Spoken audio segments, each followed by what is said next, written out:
It's so much clearer now with De Zerbi at the helm. If we didn't have so many players injured, we'd have won that game. And I was thinking, wish I had hair like that.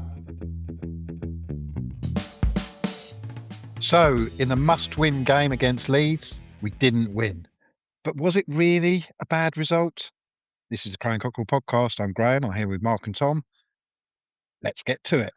Yeah, that is a good question because I think the overriding opinion immediately after the game was one of disappointment. But actually, when you look at it, we are 1 point further away from West Ham than we started the weekend.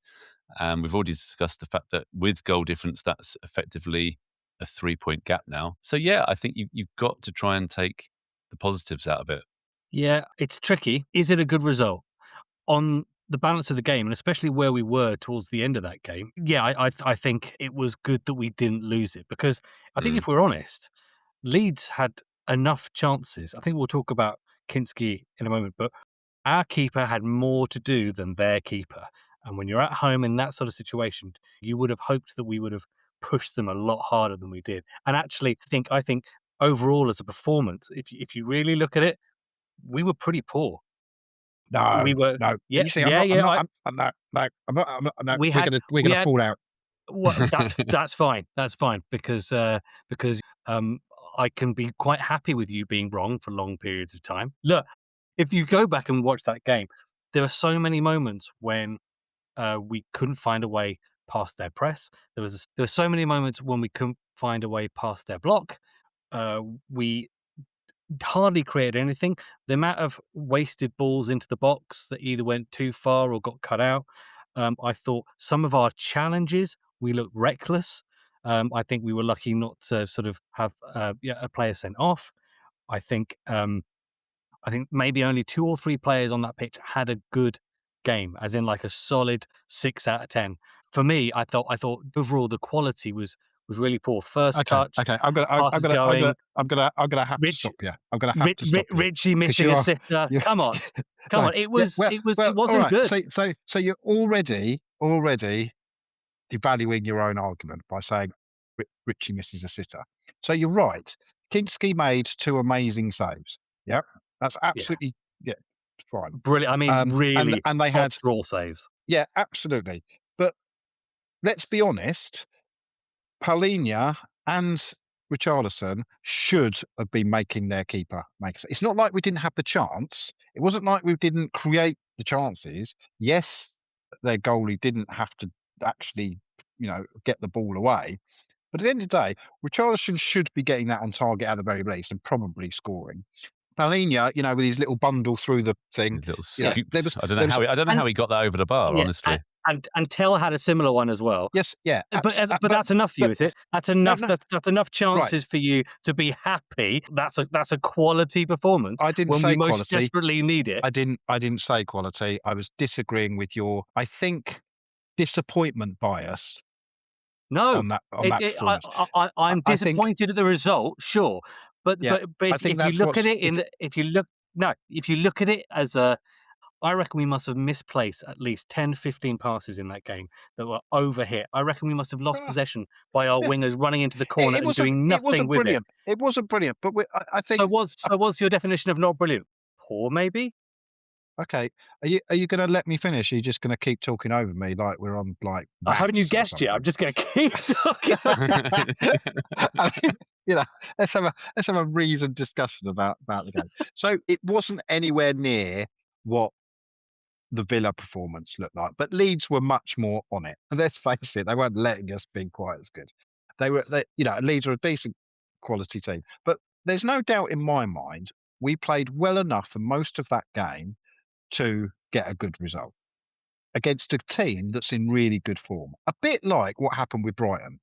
It's almost because of the situation we're in that we can't afford to drop these points. It's dangerous. But I didn't switch that off. I was disappointed, and it was very nearly disastrous because Kinsky made that wonder save deep into injury time. And we'd lost our way. We completely lost our way about the 70th minute, didn't we? Really, it was when Tell gave away the penalty. Don't get me started on the ridiculousness of VAR again, having to take so long to give that penalty. It's absolute stonewall penalty. You only had to watch it and actually see it once. He Yeah. kicked the guy in the head. It's not difficult. I was there at the opposite end of the stadium and calling it straight away. And, and obviously nothing was given and they broke away. And I'm saying to the guy next to me, saying, he'll call that back. There is Yeah. is no way on earth that is anything other than a penalty. And I Yeah. thought we'd got away with it. And then, Yeah. and then, yeah, like 5 minutes later, they finally Yeah, give the decision. they've got to But watch it anyway, 100 times. It's just remarkable. Ridiculous. So Ridiculous. we lost our way, and I think, unfortunately, our front three has no real consistent quality. You know, Richarlison put himself about, but at the end of the day, you can't be missing that, mate. You can't be missing that in this sort yeah, of situation. And it wasn't just that, because it was in the first half, Pedro Porro put him through as well. yeah, And we Miss were hit that one, didn't he? our passing was off, but actually there were periods when we were putting the ball about quite well. And I thought the effort was there. I thought Gallagher was good. There was a lot of energy. It just wasn't at the levels of Villa. But I don't think it was horrible. I don't think it was a horrible performance at all. Not horrible. And I still have hope that if you put that level of effort in against Chelsea and Everton, we will sneak our way to enough points somehow. I think there's 2 points I want to sort of pick up on. The first one you mentioned about our good performance against Aston Villa. I still believe that was as much Villa being awful as us being good. I think they basically just sat Down back, tools. let us play at whatever pace we wanted to, never put us under any pressure, and playing like that is always going to make you look a little bit better. So whilst it was a decent performance, I don't think it was an amazing performance against Villa. I don't think it needed to be to get the result. But also, I think this game probably more than any other game this season, because I think now you sort of feel like there's a few of those building blocks in place in terms of we've got a manager who seems to have put something in place as a system. There's an intensity, like you're saying, Graham, there's an effort and a desire within the players. But I think now that really, really shows the lack of quality we've got up front. Yeah. And part of that obviously is enforced, with the injuries. I think this is the first game where you look at it and you go, God, yeah, this is a perfect example. And I don't think we've really had that excuse as much throughout the rest of the season. But you could really look at that performance and say, oh yeah, if we didn't have so many players injured, we'd have won that game. Because you look at that front three, tell Richie and Colomwani, with the best will in the world, they are not going to get you the goals that you need over a season to win you enough games. They're just not. No way. Come on. What did you think, then, Mark? Be the arbitrator here. Did you think it was a good performance, a solid performance, or did you think it was poor? I thought it was a messy performance. I thought it was one of those where, again, and it's the same sort of thing. I thought Leeds didn't allow us the time for us to be as measured as we were against Villa. And I think that was always going to, and that's my big concern about Chelsea. I mean, we'll talk about Chelsea later, but and even Leeds, to be honest, they didn't put us under a hugely aggressive press, but there was still a press. And so you were still forced to play, under a bit of pressure. And that's tricky, right? Especially when you don't have good form at home, you don't have a massive amount of confidence. Obviously, the last few games that would have picked up a little bit. But no, I kind of agree with both of you as much as that is, I'm feeling the splinters in my backside already with that comment. But, it was disappointed by the result. But in the cold light of day, I think a draw was probably about right. It was absolutely fair. Yeah. I mean, Leeds did more than enough in that game to get something out of it. I was very disappointed they turned up, but they were absolutely solid. And sometimes a team will be absolutely solid. I just felt like we didn't help ourselves with the decisions that players were making. I think Mark's point is absolutely fantastic. That you can see what I think I was trying to say is that the performance in the sense of how we're playing is much better. But the players, the front three especially, the midfield I think Yes. is a lot better now. The front three especially is just not good enough because they're Colomwani just doesn't get his head up. Richarlison isn't consistent enough with his finishing, and Tell his goal, his touch, and his finish fantastic, and there was a few other moments, but there was the bit in the But when he has to first. think, when Tell has to think, that's when he Yeah. struggles. Yeah, When he's more instinctive, but also whenever he is near our own box, yeah. man, Oh I my seriously, mean, God, the yeah, yeah. cross, the cross the for Danzo. crossfield. Oh, Do you have no concept of of the importance of concentration and what you're doing? It's almost like he doesn't recognise danger at all, yeah, does he? Yeah, yeah, and we've been calling out Tell a few times this season for different reasons, for wanting to see more of him, to thinking that maybe it's looking like he's a bit overawed, and I think it's right to call out when you think a player is perhaps you know acting on instinct more than actually using their football brain. I think we kind of have to call it again. He's still young. We're having to play Tell at the moment. I think it's an unfortunate thing that I think that attempt at a clearance was out of desperation. He wanted to clear the ball. He was willing to throw his body into the air to try and get that ball away. But it's such Yeah, a such I a think I yeah, think it was cowardly. I think it was a yes, cowardly thing to do. I agree with Mark. I think it was a Yeah, lazy thing to do. I I think think he because didn't he want should to have get gone his with his head head, I think exactly. it's a right? lack of recognition of the situation, and you just need to defend properly.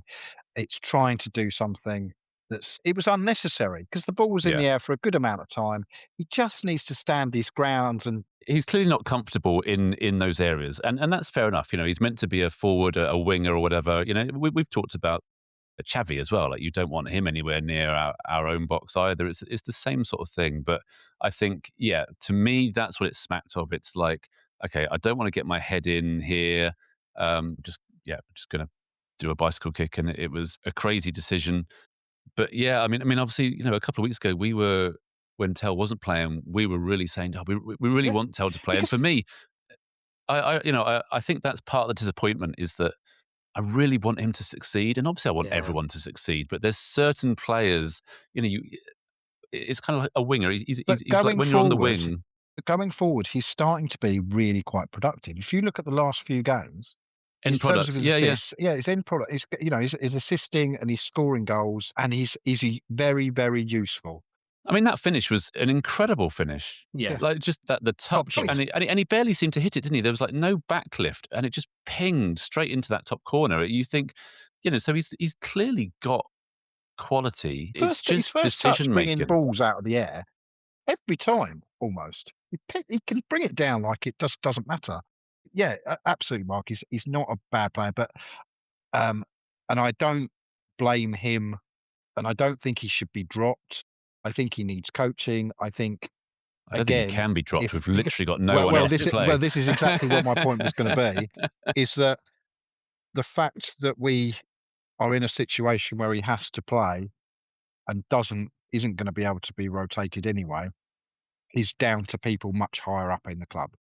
Yeah, yeah, and I think that's kind of where my previous comment about the lack of quality was, because in a game like that, you're desperate for somebody to come off that bench that could improve that front three, and we literally had nobody. Like, we had about 7 midfielders on the bench, didn't we? Yeah. So that's it. Why Really was sorely missed. why we haven't got Luca Williams-Barnett on that bench at the minute, I have no idea. Well, He's been doing a I think fantastic if job. three managers with in difficult situations aren't, because I can see that you go with experience as much as you absolutely can at the moment, and I think that ultimately, But yeah, but don't you need the balance? I mean, we didn't need like Basuma and Gray and And Madison Bergvall, and and Bergvall on yeah, that bench. yeah. We didn't need I that. agree. Like, just as a wild card, look at Liverpool. Look at that Rio. I can't remember his surname, but their left winger. Yeah. Yeah, like, I mean, obviously you can't put him and Williams Barnett in the same category, because you would assume that. Yeah, because we don't actually know if he's any good. He's No, good in the we under don't. 21 or the youth team. But he hasn't stepped foot in. He might be a just complete waste of space in training Yeah, because he's but coward. but but to Tom's point, if you're going to have 5 midfielders on the bench, it might have been even been more than that. I don't know. There's surely room for that wild card. and and especially the fact that you can make so many substitutions. It's like, Yeah. And on top of that, we need the option to be creative. and on top of that, anybody is better than Colomwani. Yeah. I And mean, I know that's just me saying that, but seriously, he could not do a worse job than Colomwani. So I would have loved that little wild card option because you never know. Like, remember the European game we had where we had the kids on, yeah. and you didn't really expect anything out of them, and then they scored all 3 goals. Yeah. You just never know, and until he's given a chance, you will never know. I do want to mention Rishi because he should have scored, but when I watched him, it reminded me of Sonny in his last sort of season and a half with us, just running and running and running. His and effort closing. is, yeah, you You cannot cannot- fault his effort and his Absolutely not. determination. But yeah, he's But paid to yeah, stick the ball in the back of the he net. gets the one chance. He's right Yeah. in front of goal. The ball comes at him. Okay, for most of us, it would be a difficult chance, but for a Brazil Yeah, striker, Premier League centre forward. Yeah. you just got to make sure you guide it into the corner, haven't you? But he swung his foot, and again, you put on the fact that it's pressure situation and Yeah. all that kind of thing. But it's just disappointing. But it was like the first half one as well, wasn't it? Like, it was a real swinger, and I think I'm quite surprised by that actually because Richie's an experienced player now. You would think he'd have a bit more composure in there, but yeah, like both times he just had a real swing and a miss, wasn't it? Really, it's really, really so disappointing. there's talk, isn't there? Now, obviously, any possibility of anybody injured, but anybody coming back from injury is generally just means that we're going to get an announcement 2 days beforehand saying they're out for the rest of the season. Yeah, Solanke potentially will be fit for the Chelsea game. yeah, Do you bring him back in? And I would. do you then have Richie playing on one of the wings? Yeah, I think you've got a choice of putting Richie out on the left and bringing Teller onto the right hand side, and I think that would be fine. I think you've also The got only the point- problem, the only problem with that is that you then got Tell and who's appalling defensively, and he's worse than Kolo Muani, and Porro, who needs a bit of potentially. help. But look, I mean, you could even make an argument, given the sort of the shift he's put in, of actually just benching Richie and starting Dom. I mean, it could be that we need to be. At least you could have Richie put some someone time. on, couldn't you? Yeah, Rather exactly. than playing both Yeah, the start. Somebody else who was already on the pitch that there's no question that they had a blinder of a game. It's Kinsky again. yeah. I mean, Is it- you look at the saves that he's made against Wolves, which preserves the win, and then that one at the end. I mean, even the one in the first half was decent, wasn't it? But that one in the end, I didn't realise till I got home that he'd saved it. Incredible. And it, That's one of the and best it things wasn't, of the season. it wasn't a slight deflection, was it? You've got enough on it to push it onto the bar. I mean, how you get your arm up that quickly and at the right time? Admittedly, And the strength as well to divert it like that. Because, oh my God, Longstaff, he absolutely connected with that, didn't he? Unbelievable. Yeah. Yeah, I mean, I've only got one worry there, and that's when in the week De Zerbi was asked, I think, about Vicario's fitness, and he said, "Vicario's our number one." Yeah, Yeah, but I think do that's you- just bad management, isn't it? I really hope so. yeah, no, I we think spoke about it because- last week, didn't we? I Yeah. think it would be a massive risk and a completely unnecessary move to switch your goalies now. I don't see how it's a lose-lose situation, isn't it? Because if Vicario comes in and plays well, okay, great, but Kinsky was playing well. If he drops a howler, then De Zerbi is going to be thrown to the dogs. Yeah, and it's not even the fact that Vicario might be as good as a shot stopper. We look so much calmer Yeah, in the build-up. with the ball, and we can go backwards, and it's not scary at the moment because you just It was feel quite that scary in the first half, though. He kept waiting kept longer waiting. and longer and longer wait, before yeah, he Calvert did wait. Lewin. Yeah, yeah. Okay, That is fair. that's the line now. yeah, No yeah.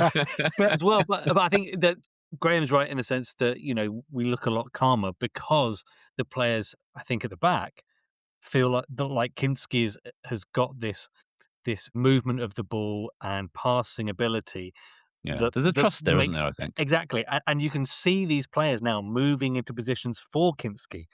But you'll get at least 2 defenders shifting, either left or right, or trying to come a bit more central, or you'll have Bentancur or Paulinho dropping into the space, and And actually, I'll call out, nice to see sometimes a goalie kick it long. There was a few times there where he obviously spotted that there might be some space out there, or we wanted to relieve the pressure.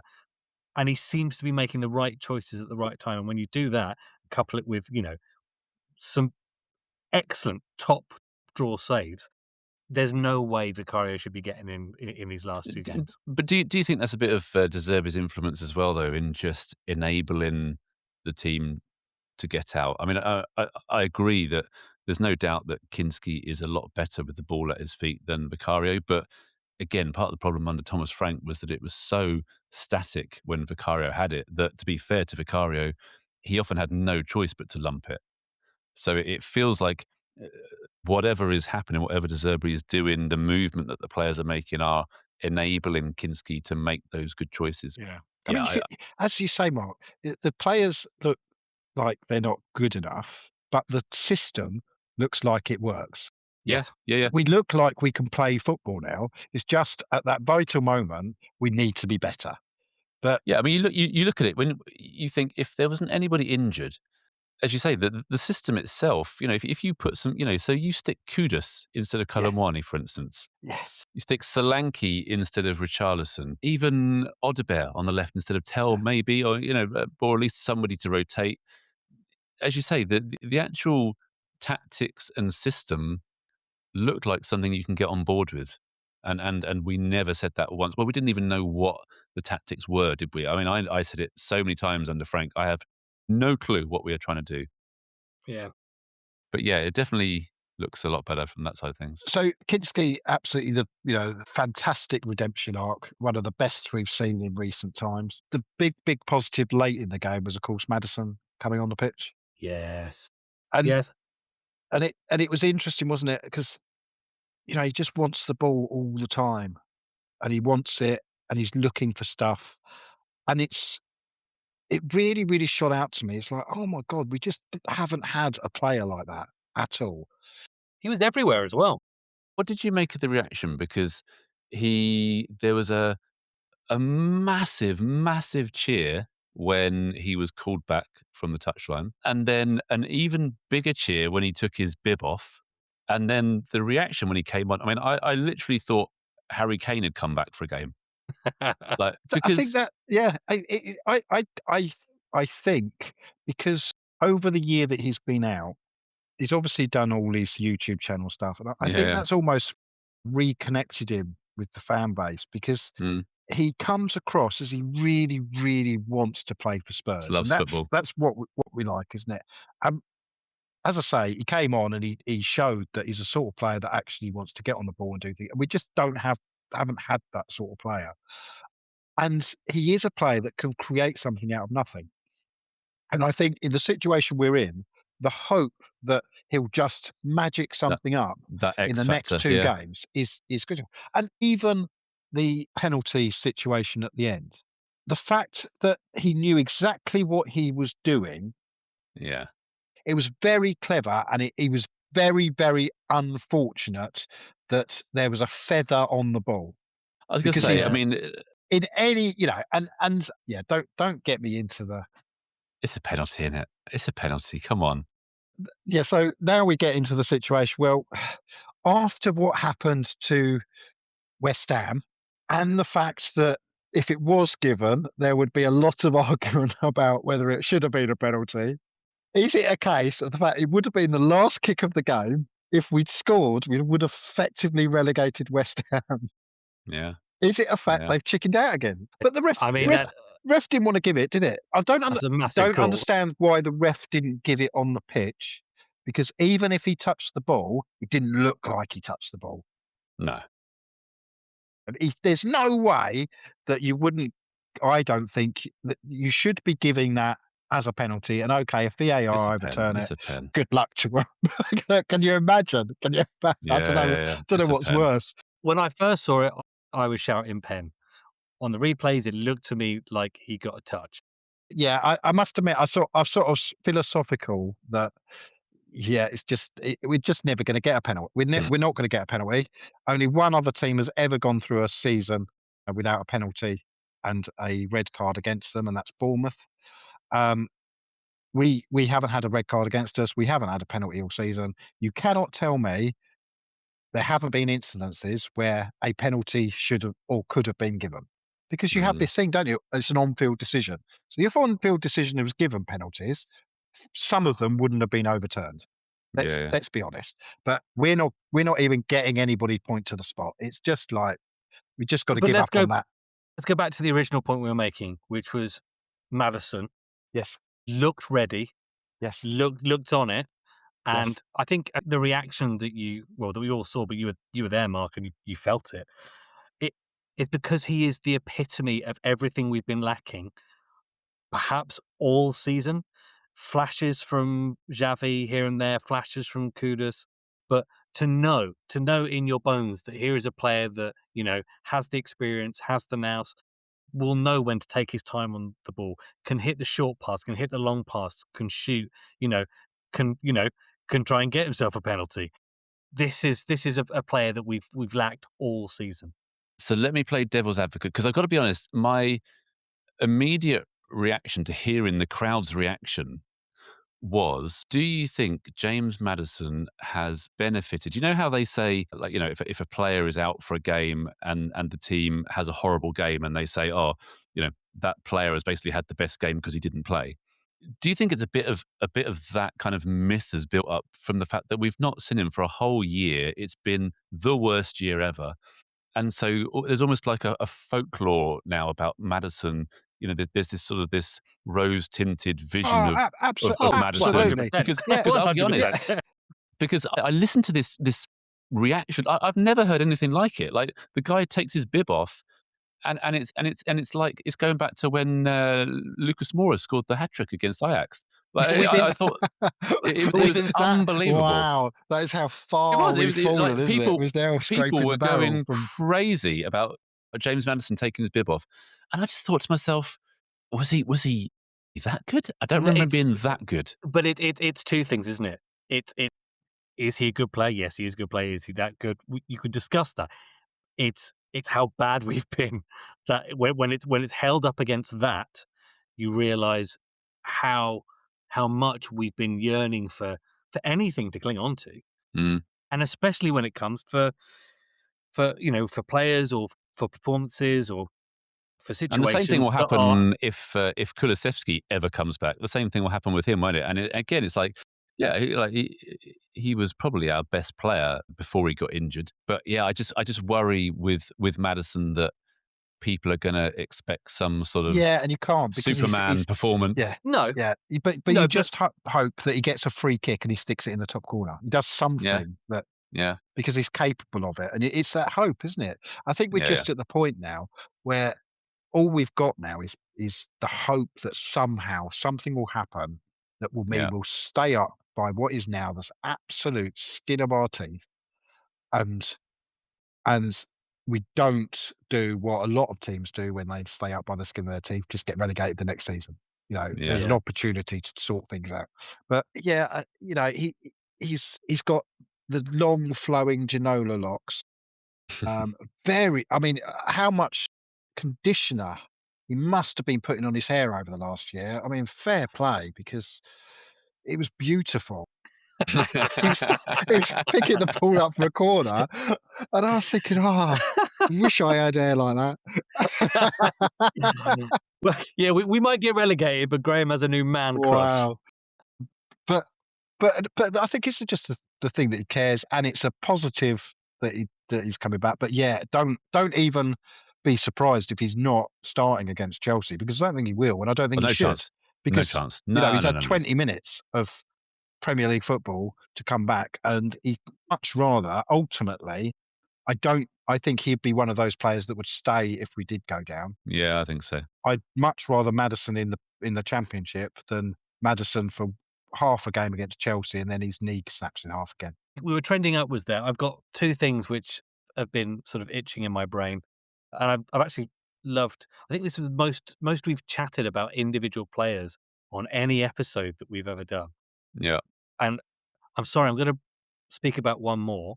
And I think throughout this season, this might be one of the players that we've lauded more than anything else. But I'm really worried as sort of really dropped off the pace. And that's Van de Ven. I don't know about you guys, but I don't. I was Yeah, watching Van de Ven, and I really think if you've been it lauding feels like him, he's then you've checked been out. ignoring me, because I think he's a real problem in the air. I think he's doing this thing at the moment where he's scored these goals and he tries running up the pitch with it, but he doesn't get fouled. He keeps Mm, thinking he's getting fouled, and he's not. just What's stumbling happening over the is ball, is wasn't he? he's getting stopped because two Yeah. players are going after him, and he's getting caught up the pitch, and he needs to defend first and foremost. I think he's been a lot better since De Zerbi has come in, and again, that's down to having a proper structure and players in front of him. Yeah, I, I, I think he could be targeted by other teams in the air, and I'm surprised Calvert-Lewin didn't just stick himself on Van de Ven, to be honest, Do you because think? Do you think if I the think club get like a?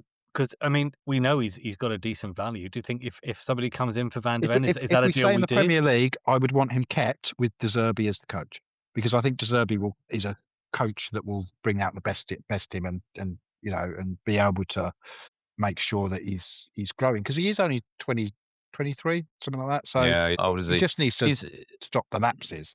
he kind of tends to kind of drop off, and obviously, we all know about his pace. And I mean, I think he Yeah, made another one of yeah, those He did. he's made He these did. recovery interceptions, didn't he? tackles, Recovery tackles. and at the moment they're being very well timed.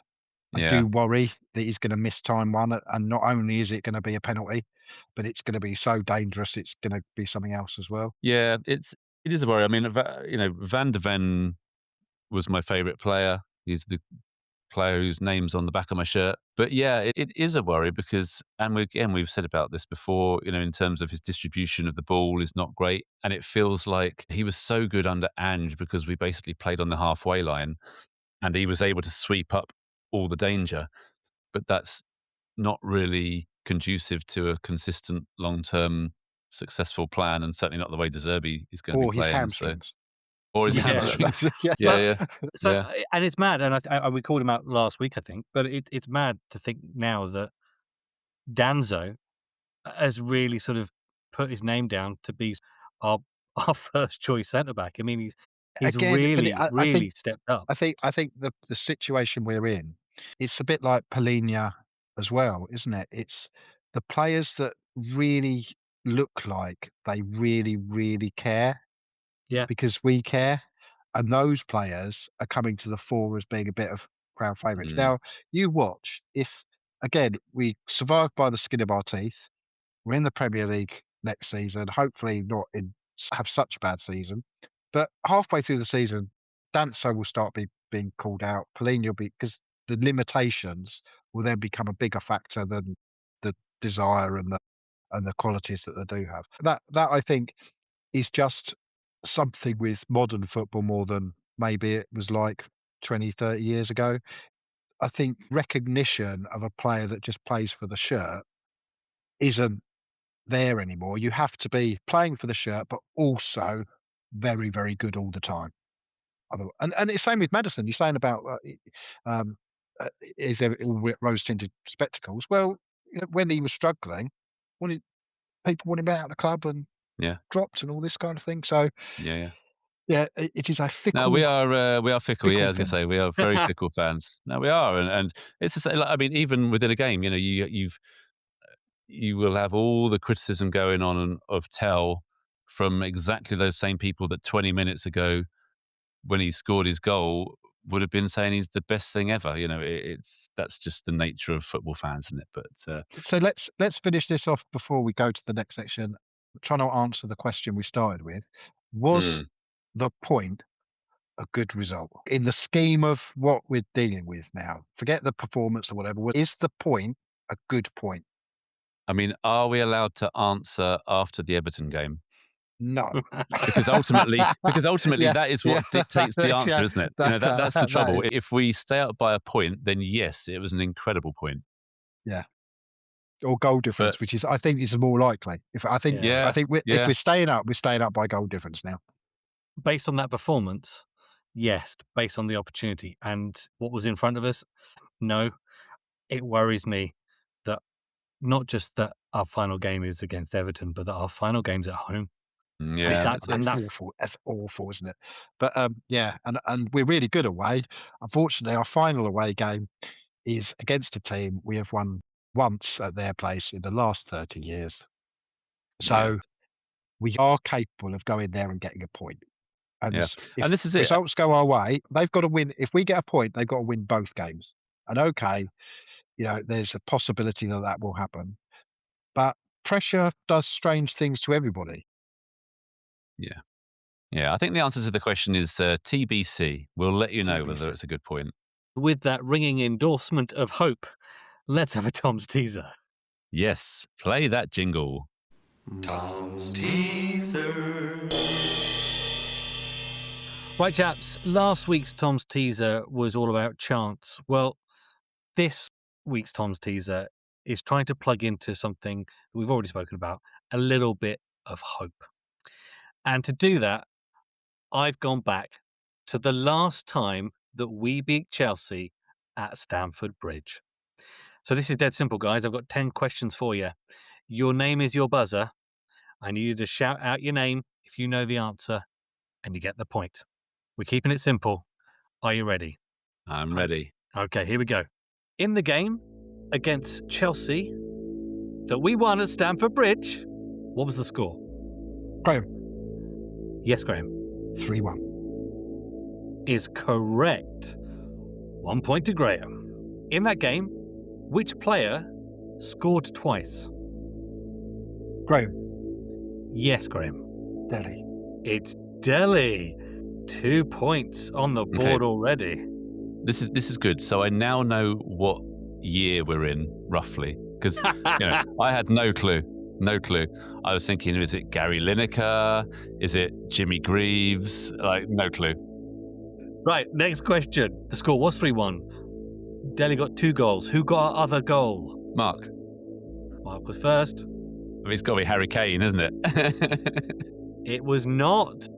Graham, Graham, you don't get the point, but you can answer the question. it was Christian Eriksen. It was Christian Eriksen, but you don't get the point. Okay. I feel like Graham remembers this game, and as I don't, this gives him the advantage somewhat. It does a little. Okay. Next question. Who was the manager of Chelsea? Graham. Yes, Graham? Oh, You came in too soon, didn't you? That's why I paused. balls. That's why I paused. Right, give me 1 second. I need an answer now. Conte. He's got it. He's got it right. Unbelievable. Unbelievable. Okay, the score indeed was 3-1, but who scored for Chelsea? Mark. Go on. I don't even know whether he was still playing. Drogba. No. Graham, do you want to have a stab? Might even be Willian or something. It was somebody that just popped up. I'll put you out of misery. It was Morata. Morata. Okay, next question. What was odd about the date of the match? Mark. I mean, the only thing I can think about that's odd about a date, was it a leap year? Was it the 29th of February? It was not, no. Good shout, though. Graham, do you want to have a stab? No, I just know it was late in the season, wasn't it? It was quite, yeah. So, could it have been April Fool's Day? Yes, it could. Oh. There you go. Okay, next question. After a period of injury, who replaced Son on the 74th minute? Graham, Yes. Harry Kane. It was Harry Kane. Kane came on the 74th minute. He'd been injured for a few weeks, missed international duty. People were worried he's going to be out for a while. But yes, came back in that game.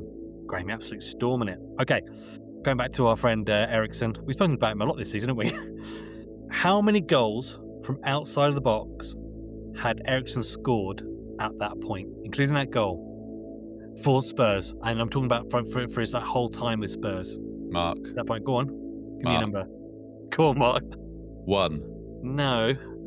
Graham, do you want to have a go at a 12. number? 12. No. 16, which was the most to anybody over that period. Okay, next question. Why was it a special appearance for Dele Alli? Mark. Go on. 200th appearance? Graham. No. Graham, it's too late. He's already ruined Was he it. captain? No, it was his 100th appearance. And final question. After the result, What was our league position? Graham, Mark. Got to give it Graham. third. He's got it again. It's a complete whitewash. Mark, you have no answers right. Graham, you have 1, 2, 3, 4, 5. It's an absolute spanking. Well done. You win this quadruple point. All points. Tom's teaser, because we're trying to make it interesting, because you've been lagging behind all season, which does actually take the final score, or at least the score this week, to Graham 15, Mark 19. So Wow. if we And we got continue, a finale, a 5-point finale. absolutely. There we go. So you somehow, well, I mean, not somehow, it's blooming obvious how you clawed it back. We keep giving you more points. But you are this week's winner of Tom's teaser. Tom's teaser. It's not how you start, it's how you finish.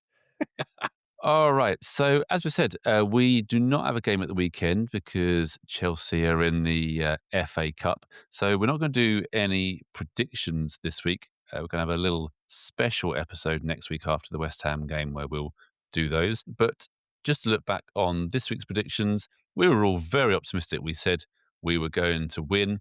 Unfortunately, we were all wrong, but I did put my faith in Matisse Tell to score. So, I take the only point. And so that brings me to within 4 points of the leader, Tom. Now I've got 35. Tom has 39. Can you imagine? Because if you remember, my prediction was 2-1 with somebody to score the goal. Charleston. Charleston scored the scored penalty. But yes, but for With a 15 penalty, bonus yeah. points, penalty. Can you Yeah. imagine? Can you imagine if we It did got come that into my penalty? mind. I mean, I don't remember agreeing the 15-point, but yeah. Yeah, well, it's on record. It's been said live on a podcast. That must be true. So, Yeah. yeah. So check out the socials for the terms and conditions of that 15-point bonus. But unfortunately, it never came to pass. Never mind. I'm quite glad we didn't get a penalty now. Yeah, good tackle. Yeah. Right then, exactly. Graham. I mean, let's see if we can keep this this good vibe going. Come on, Graham. Have we got some positive Spurs? Yes, and it's about keeping things in perspective. All right. Play that jingle. You can't do that for him as well. Sorry. Now everybody, haven't you heard? Here's a guy that can polish a turd. When you think you've got nothing to give, he'll stay positive. Positive Spurs. Right. So the last 4 games, we have got 8 points out of. So that is 2 points per game.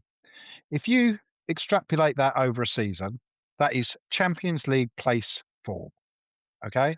So yes, that result yesterday wasn't the result that we all wanted, but over the Leeds and the Aston Villa game, I think we probably would have taken 4 points.